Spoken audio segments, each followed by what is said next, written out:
this acknowledgement for the committee for inviting me for this 56th annual conference of Bombay Orthopedic Society. Trauma to the knee is an common predisposing factor for knee osteoarthritis. This trauma extended from internal derangement of the knee to intra-articular fracture and fracture dislocation. Injury can damage ligament, cartilage, and or bone, changing the mechanic of the joint. The treatment of this condition can be non-pharmacological, pharmacological, and operative management. Non-pharmacological, like active modification and give pharmacological anti-inflammatory indication, ambulatory assisted device, physical therapy. With failure of conservative treatment, surgical is another option. It can go from arthroscopic debridement to go to arthrodesis. Total knee arthroplasty is an option for post-traumatic knee osteoarthritis. The aim of this presentation is to outline the outcome of the total knee arthroplasty in post-traumatic arthritis, as well as technical difficulty of this procedure, and we also present classification regarding the choice of the prosthesis. In total knee, there is many difficulties, like a more technical challenge due to the previous surgical and scarring, problem related to the second deformity, poor bone quality, bone loss, and ligament incompetence, in addition to use more hospital resources and increasing the cost of the treatment. We have in this study 15 patients with 12 male and 13 female. We have 4 had intra-articular distal femoral fracture and 11 had tibial plateau fracture. The mean age is 49 years. All fracture were due to high energy, and the average duration of from trauma to the presentation about 13 months. All patients were treated by different range from conservative by plaster of Paris to surgical interference. This is a criteria in our study. We including all the patients with severe, painful, and disability to intra-articular fracture around the knee. All cases had radiological signs of knee joint irregularity and signs of post-traumatic. We excluded the patient with infection. Patient evaluation was in the pre-operative assessment, including clinical history and of occupation, medical comorbidity, social habit, and like smoking. All patients underwent a clinical examination to evaluate the deformity, both at rest and during weight bearing, range of motion, particular stiffness, ligament balance, presence of previous scarring, swelling, peripheral neurovascular examination. Patients were clinically evaluated for stability, and we have been divided into 2 groups. One group was a stable painful knee group, and unstable painful group. This is another group. This is instability due to either ligament, which is real instability, or bone with pseudo instability, or combined. In this study, we have 10 patients were in group 1, which is stable knee, and 5 patients in group 2. And this is table shows the number of patients. Pre-operative assessment, plain imaging is very mandatory and very important to assess the fracture pattern, intra-articular chondrosseous defect, and limb axis. CT was done in some cases due to detect to assess the bone quality and the possible bone defect. Surgical procedure: before surgery, we consider a previous surgical incision together with the risk factor for infection. Pre-operative antibiotic third generation corresponding was used. The skin preparation was done. Cultural sensitivity was taken to exclude any source of infection. Medial parapatellar approach was performed in all patients. 5D with open reduction and plate fixation.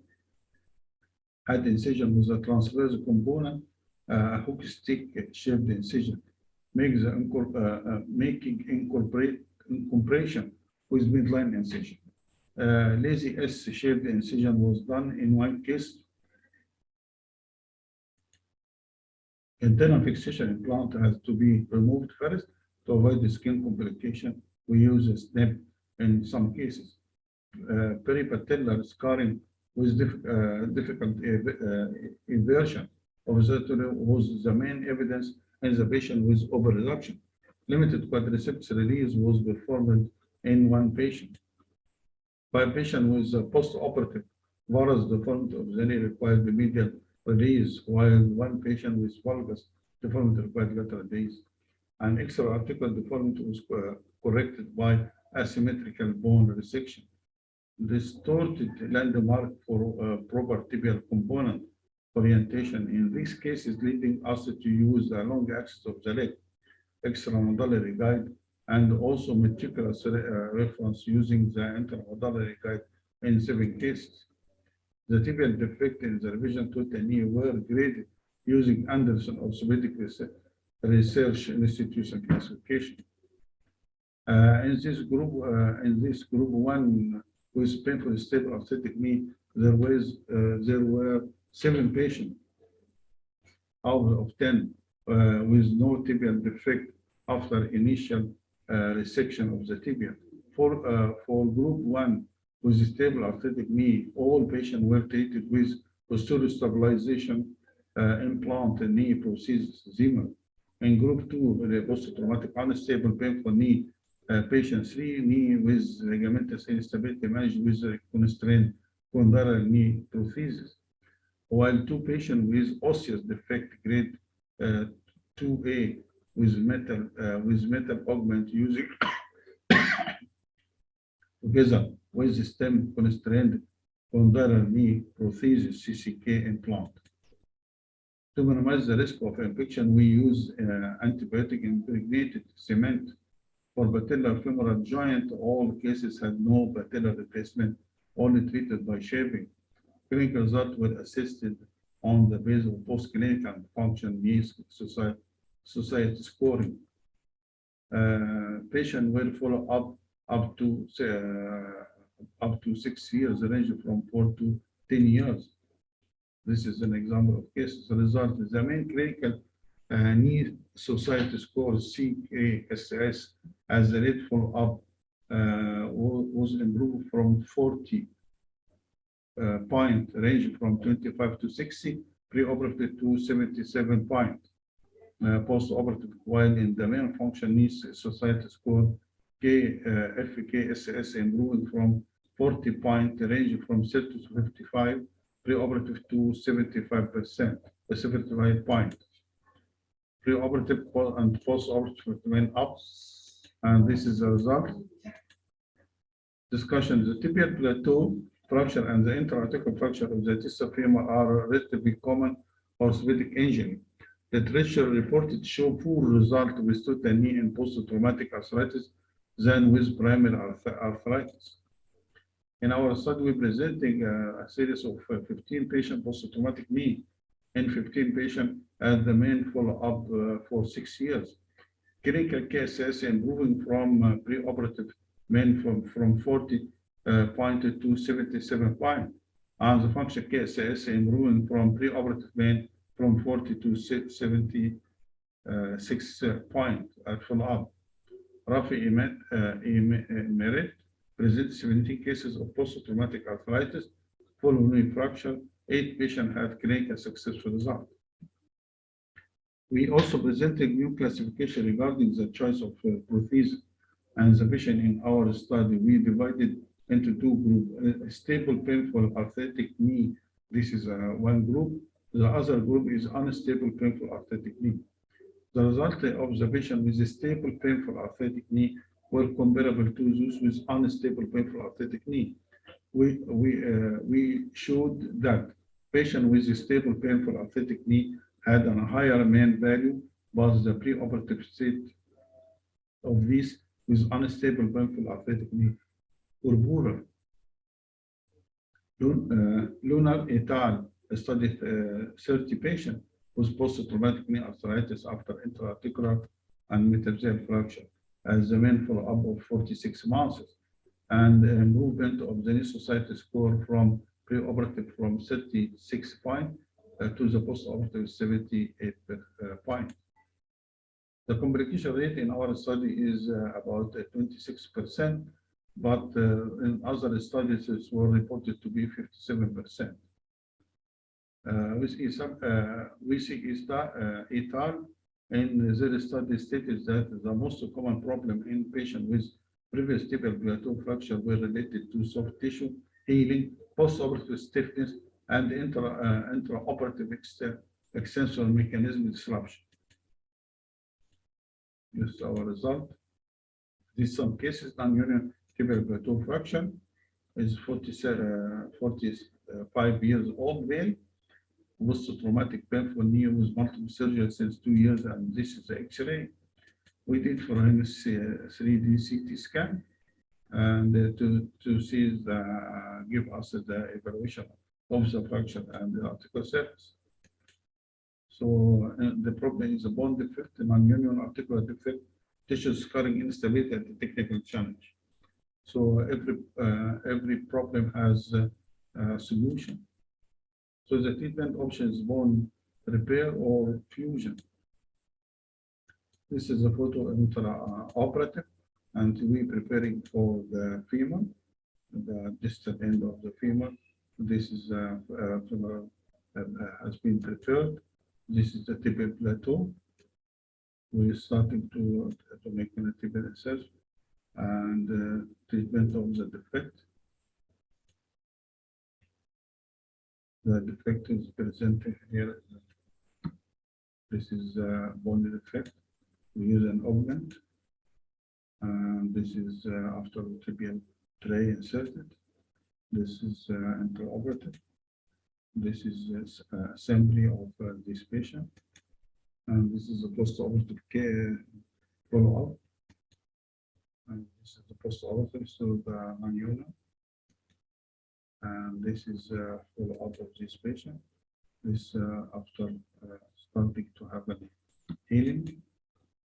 This is a case with fracture of the proximal end of the tibia with very arthritis and flexion deformity. This is varus deformity. This is post-operative case after osteotomy and the correction of the varus and posterior sagging. Follow-up. This patient 52, RTA 2 years, fracture tibial plateau, fixation done, and the fracture fixed by screws, and with inability to walk and non-repairing since the operation. The patient came to us by this way, and there is an intra-articular osseous defect. Then to improve dental function and relief of the pain. So you have to think about what and how and where and what type of prosthesis. So how to correct the major intra-articular deformity? The risk factor here is the risk factor of infection, pre-patellar scarring, surgical technique like prosthetic selection, quality of the underlying bones, the presence of and competence of ligaments, and distortion of landmark and the function demand of the patient. Since it's a repair or reconstruction of the loose bone, you can use bone cement, bone graft, metal augment, or custom-made implant. This is immediate post-operative, and this is the augment we use, and this is a follow-up. Male patient, 46, RTA, fracture tibial plateau, had operation present with inability to walk and knee. And he came with very bad X-ray, and this is a lateral view of the same patient. So simply we review and did a good X-ray. The problem is flexion contraction in the form of posterior calcaneus, posterior cruciate, and distal femur. You have to put in your mind that the release of the peroneal nerve also can be occur, vascular insufficiency can be occur, anterior pressure of ulcer and manipulation. What to do? Think we did the 3D CT scan to evaluate the conditions and give us an idea about the bone defect. And this is intraoperative. And after prepare the femur, then we the immediately post-operative, we removed all the screws except one washes. This will follow up. This follow up.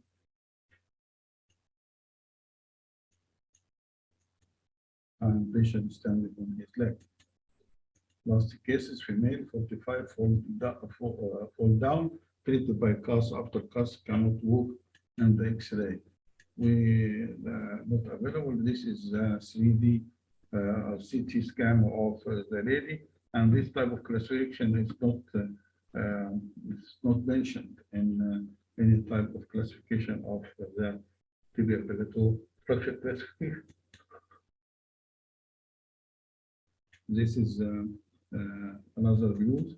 You can see the defect.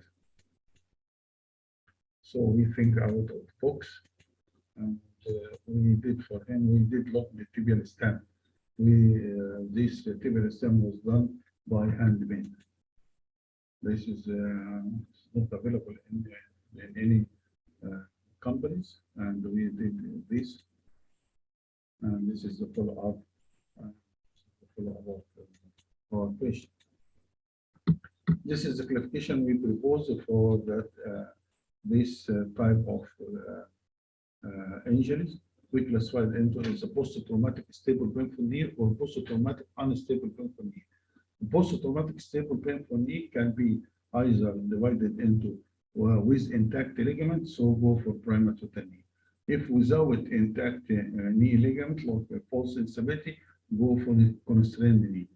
In the post-traumatic unstable painful knee due to ligamentous or bony or combined, go for revision system. Thank you for your attention, and it is my pleasure to be with you. Thank you.